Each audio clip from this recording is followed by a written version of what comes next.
On the line na po ang ating bisita ngayong umaga para pag-usapan natin mga kabombo yung paghahanda dito sa Mexico nito nga pong gaganapin na FIFA. Ayan mga kabombo, alamin natin yan together with our guest for today. And syempre kasama rin po natin yung iba po nating mga kapatid na himpilan o istasyon mga kabombo. Ang nakikita ko na itong sa bahagi ng Bombo Radio Legazpi, ayan, si Bombo dyan, mga kabombo. Yung iba pa nating mga kasamahan, antayin natin yan, mga kabombo. But for now, welcome na natin ang atin pong guest ngayong umaga. Ito, galing pa siya ng Mexico, si Sir Julius Becejos Lerdon, ang atin pong Bombo International News Correspondent mula dyan sa Mexico. Magandang umaga po, Sir Julius. Welcome to our program. Si Bombo Kier po ito ng Bombo Radio Naga. And mamaya may makakasama pa tayo, sir, na kapatid pa nating himpilan dito po sa Northern Luzon. Ngayon, kasama muna natin itong kapatid nating himpilan sa Bombo Radio Legazpi. So ito, Sir Julius, bago ang lahat, bati muna kayo sa atin pong mga listeners and viewers.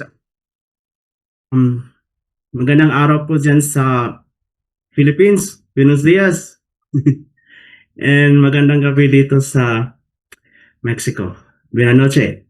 Alright, yon. So thank you very much, sir, for dito sa interview, sa pagpaunlak po sa interviewing ito. So simulan muna natin, sir, ang atin pong tanungan. Una sa lahat, kumusta na po ba, Sir Julius, ang preparasyon ngayon dyan sa Mexico? At kaugnay nga po nitong nalalapit na FIFA, ramdam na po ba yung FIFA 2026 dyan po sa Mexico City? And meron na po bang mga construction ng mga stadiums, LRT extensions o FIFA fan zones sa paligid po nitong lugar, Sir Julius? Talaga ang mga Mexicans dito when it comes sa FIFA kasi they are very fan when it comes to World Cup. Kasi isa sa kanila yung yung country nila, isa sa mga maglalaro sa World Cup. So, dito sa Mexico, ang World Cup po ay may tatlong countries na mag-host. Ang US, Canada, at saka ang Mexico. And dito sa Mexico ay magaganap ang World Cup sa major 3 cities. First, Mexico City, and that is the state of Estado de Mexico or Ciudad de Mexico. And then, dito sa state of Jalisco, ang Guadalajara. And then, Monterrey, I think that's in Nuevo Leon. So, there are 3 major cities na mag-host ng World Cup. And then, when it comes to preparation po, ang Mexico City, gaganapin ang World Cup sa Estadio Azteca. Ngayon ay tinatawag na Estadio Banorte. And then, sa June 11, 2026, doon gaganapin ang opening. Okay?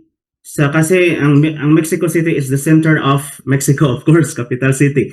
So doon gaganapin ang opening dito sa Mexico.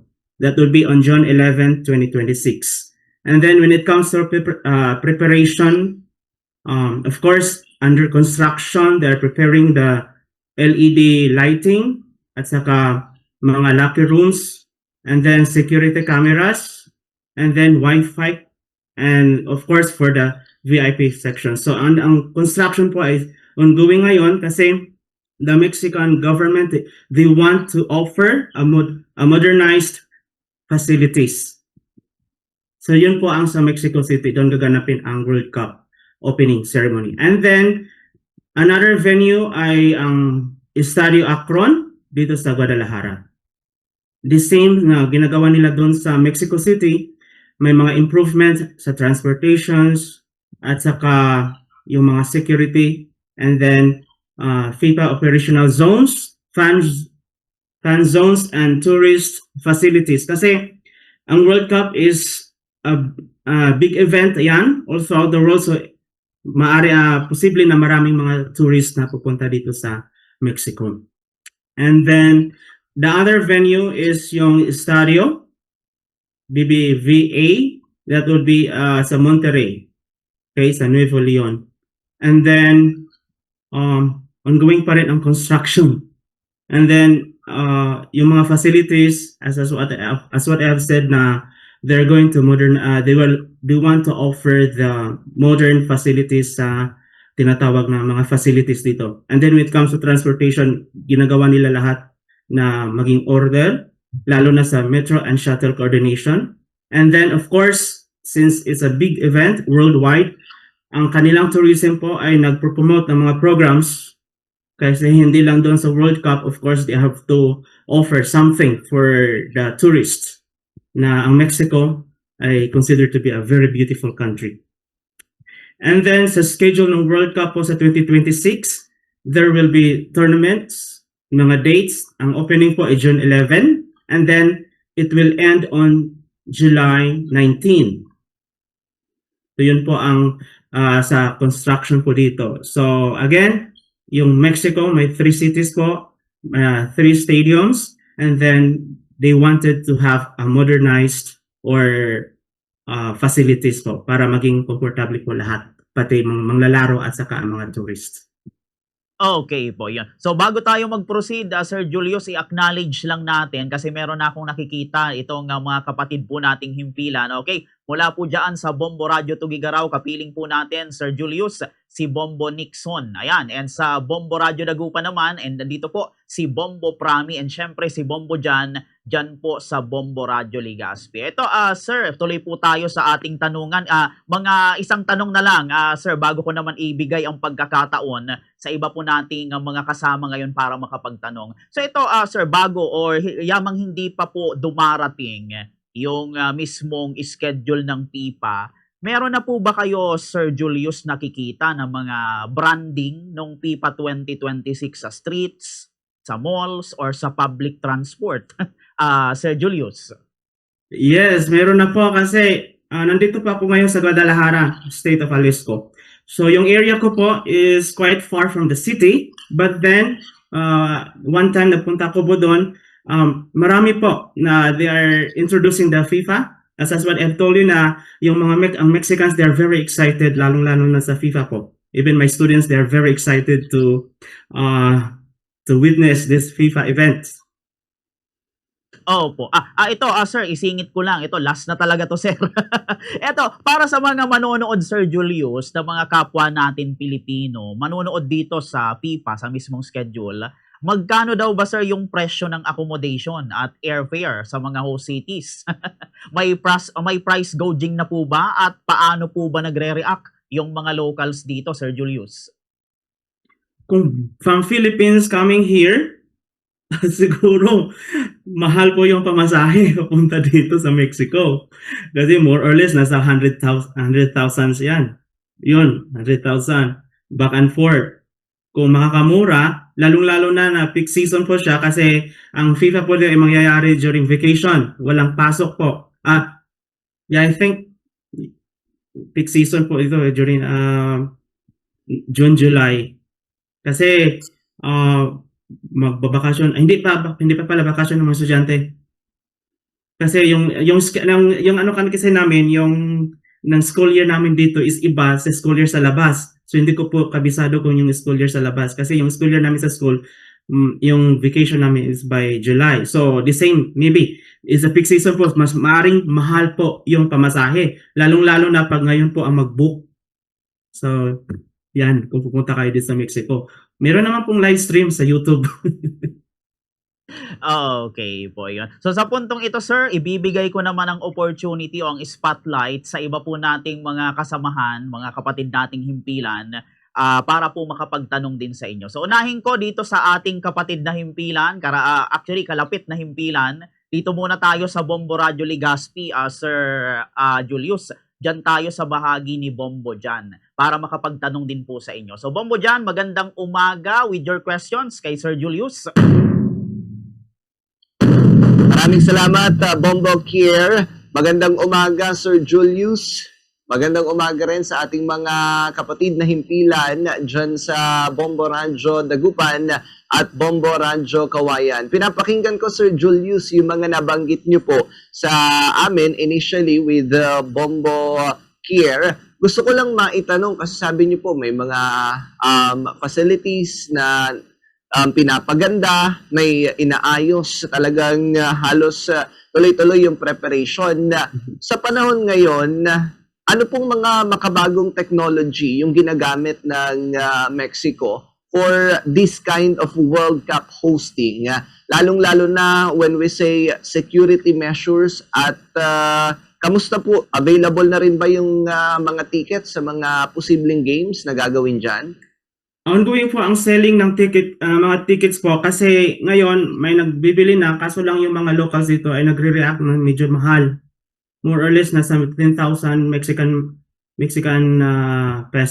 money. Nasa ano yan? Mga nasa 30 plus sa Philippine money. Okay? Yung pinakamahal na siguro. Yan. Kaso lang ngayon, ongoing, as I told you, ongoing sila.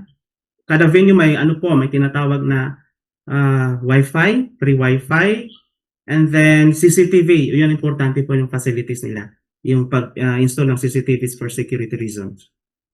Okay. Ngayon pa lang ba, sir, mahigpit na? Kasi of course, kasi malapit na yung yung World Cup by June na. So, na din sila, naghihigpit na din ang Mexico. Lalong-lalo na yung sa immigration, yung pagpupunta ng mga tourist dito. Kasi mahigpit ang mga foreigners, yung lalo na from Philippines, from Asia, na papasok dito sa Mexico, lalo na lang sa immigration, pag-secure ng tourist visa, talagang mahigpit po yung Mexico ngayon. Kasi Mexico is near to US. Opo. Anyway, Sir Julius, gusto ko rin pong maitanong kasi sa Philippines, di ba, we all know how important yung basketball, yung beauty pageant sa mga Filipino.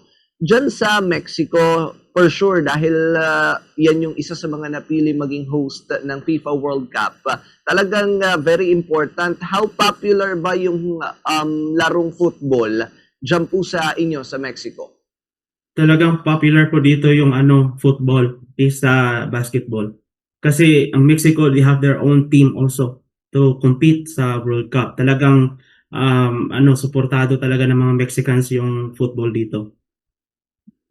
Opo, talagang And then kahit saan po na area may football field po. Kasi sa Pilipinas, kahit kanto may basketball court. Dito po lahat ng area mayroon silang football po. Football field. Bakit bang ginagampanan yung local community, sir, sa preparations? Kasi naalala ko nung Olympic.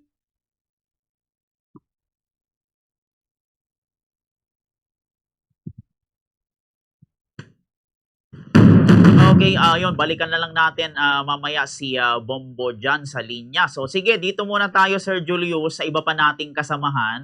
Bigyan din natin ng opportunity na makapagtanong din po sa inyo. Ano po? So dito tayo sa Bombo Radio Dagupan, dyan po kila Bombo Prami. So ito, para makapagtanong din po sa inyo, sir. So yan, Bombo Prami, magandang umaga with your questions kay Sir Julius. Good morning, Bombo Kier, at of course ating mga kasamahan sa Bombo Radio Kawayan at Bombo Radio Legazpi, kanina kay Bombo dyan. And of course kay Sir Julius. Sir Julius, kasi alam naman natin na ang mismong soccer or football ay ito yung kilalang sport sa buong mundo. Most watch ito sa buong mundo. Malayong-malayo ito kaysa sa basketball na ngayon ay papalapit yung NBA finals. Pero right now, matanong ko lang kasi binanggit na napasadahan po, nabanggit kanina ni Bombo dyan, yung pong security measures na binabanggit po. Lalong-lalo na may mga VIPs at yung pong mga kilalang mga football players ay talagang dadagsa po dyan. Kamusta yung mga security preparation ng Mexico hinggil dito? Lalong-lalo na at alam naman natin nangyayari po sa iba't ibang dako ng mundo na may mga ilang mga nangyari pong mga karahasan na how's that, Sir Julius? Dito po is, of course, yung part ng military at saka federal police, local police, and military units, they are preparing for the upcoming FIFA. At saka meron silang National Guards. So ito po yung yung mga tao na nagsisecure ng na security. At saka they are also securing securities sa stadiums, airports, hotels, fan festivals, train stations, tourist zones. Kasi alam natin na World Cup, maraming taong pupunta dito. Sa Yes. airports, of course, they have to secure the visa. Okay? Yun, yung papasok dito sa Mexico. At saka sa mga train stations, and then they have their hotlines for security. May Wi-Fi zone when it comes pagdating ng mga sa communication para magkaroon ng access yung mga tao para magkaroon ng security. And then AI-powered surveillance cameras. And then they have their facial recognition systems, biometric checkpoints, drone monitoring, command centers, cybersecurity monitoring, and emergency communication systems. And then, ang alam mo nyo, ang Mexico, they are spending more or less 45 to 55 billion pesos, Mexican peso, and that is equivalent to 144 to 176 billion Philippine money po. Sir Julius, so maliban po sa mga technology po natin na may mga tao din po tayo na di-deploy po dyan. Sabi nga po ninyo, so that's thousands of law enforcers ang siyang i-deploy. Opo, sa lahat ng areas, lalo sa stadium po at saka doon sa mga festivals. Kasi aside sa may games, may mga area din for tourists to enjoy their stay here in Mexico. Sir Julius, isa po sa mga katanungan ko pa dahil alam natin na talagang dadagsain po ang Mexico para nga po dito sa FIFA. Kamusta po yung accommodation? May mga ilan po ba na, kasi parang sa Olympics, may mga ilan pong mga bahay na rin po ay nag-accommodate ng mga ilan pong mga bisita kasi wala na pong mga hotels, kinukulang na po sila. Kamusta po dyan, Sir Julius, regarding po sa mga accommodation, sa mga hotels, na pwede pong pagstayan po ng mga bibisita po dyan mismo sa Mexico? Of course, since na ang World Cup ay magaganap sa 3 cities, so maaring ma-divide yung number of people when it comes sa population. May mga pupunta ng Nuevo Leon, may pupunta ng Mexico City, at saka may pupunta din dito sa Guadalajara. So yung population, when it comes sa tourist is ma-divide. So ngayon, yung mga hotels, meron din ng Airbnb, then meron mga hostels, then fan apartments and luxury suites. And wala na pong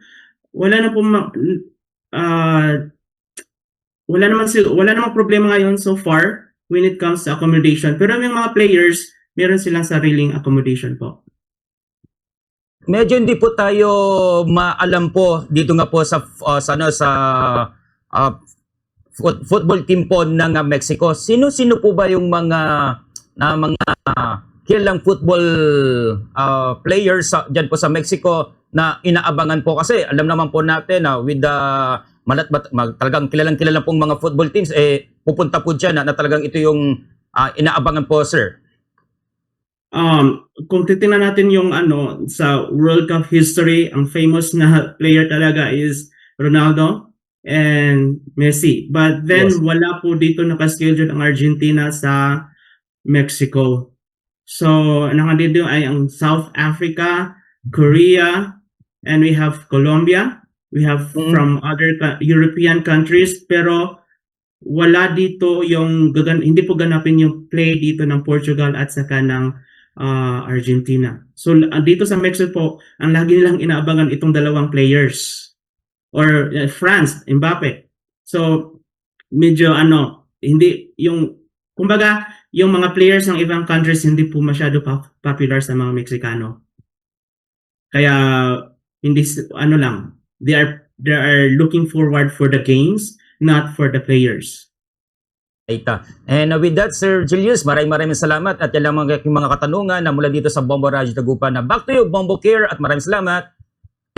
Alright, maraming salamat, Bombo Frami. So ito, Sir Julius, meron pa tayong isa na kasama ngayon na magbibigay din po ng mga katanungan sa inyo, sir. So dito naman tayo, sir, sa Bombo Radio Tugigaraw, sa linya po ni Bombo Nixon. So yan, magandang umaga, Bombo Nixon, with your questions kay Sir Julius. Ayan, magandang umaga Sir Julius at magandang umaga mga kabombo dyan po sa ating mga kapatid na impilan dito sa Bombo Dagupan, Kawayan, Naga at Legazpi. Sir Julius, magandang hapon po sa inyo dyan. Maitanong ko lang po, total na nabanggit din po kanina itong pagmamahal ng mga Pilipino pagdating nga sa sports na basketball, and in contrast, itong mga Meksikano naman, mahal na mahal talaga ang football. At itong pagdating po sa usapang football community, Sir Julius, ano naman pong masasabi nyo kaugnay nga ng suporta ng local community dyan? Are they thrilled at masaya po ba sila dyan ngayon? Ano po ba yung inaasahan natin mula dito sa Filipino community natin, dito sa darating na FIFA World Cup? Meron po ba tayong mga involvement dyan, Sir Julius? Dito sa ang mga Filipino community dito sa Mexico, may involvement ba sa FIFA? Yes po, Sir Julius. At Ah. ano pong nararamdaman ng Filipino community dyan? Na-excite po ba sila ngayon? At ano po ba ang mga suporta na inaasahan ng FIFA para galing naman sa ating Filipino community dyan? So far, wala po kasi mabilang ko lang ilang Filipino dito. Ang kilala kong Filipino is 3 lang. Kasi Mexico is not intended for Filipino to work. Ang nandito po ay mga Filipino na just yung nakapag-asawa ng mga Mexicans at saka yung mga pinadala dito ng company at saka yung yung nagtatrabaho dito. Pero when it comes sa population talaga ng Mexico and Filipino dito sa Mexico is kaunti lang po. Kaya wala akong masyadong interaction sa mga Filipino communities po dito. Ang lugar ko po is Guadalajara at saka I'm 8 hours away from Mexico City. So nandun po sila lahat, marami sila sa Mexico City. Dito sa Guadalajara, wala akong interaction sa Filipino community. Kaya wala pa akong yung nila. Siguro, they are looking forward para manood ng World Cup. At Sir Julius, bilang naman po, dumako naman po tayo sa inyong sariling karanasan din. Bilang isang Pilipino po na andyan ngayon, total medyo kakaunti lang po kayo dyan. Dito po kasi sa Pilipinas, alam natin na kapag may malaki talagang kaganapan, lahat ng Pilipino ay talagang kaliwat kanan ang naririnig sa balita. At kayo din po, katulad ng nasabi nyo kanina, ay may mga nasasaksihan kaugnay nga dito sa paghahanda. Ano naman po ang pinaka-memorable dito habang nasasaksihan nyo pong nag-unfold itong mga paghahanda sa FIFA para sa inyo po, Sir Julius? Para sa akin, yung preparation po dito sa Mexico is napaka-systematic po nila sa lahat. From scheduling, from sa pagpunta sa construction nila, security, at saka in general po, maganda po yung preparation nila dito sa World Cup. Kasi ito yung pinaka-exciting part na nagaganap dito sa Mexico. Kasi so far, I think this is the third World Cup na mag-host ang Mexico.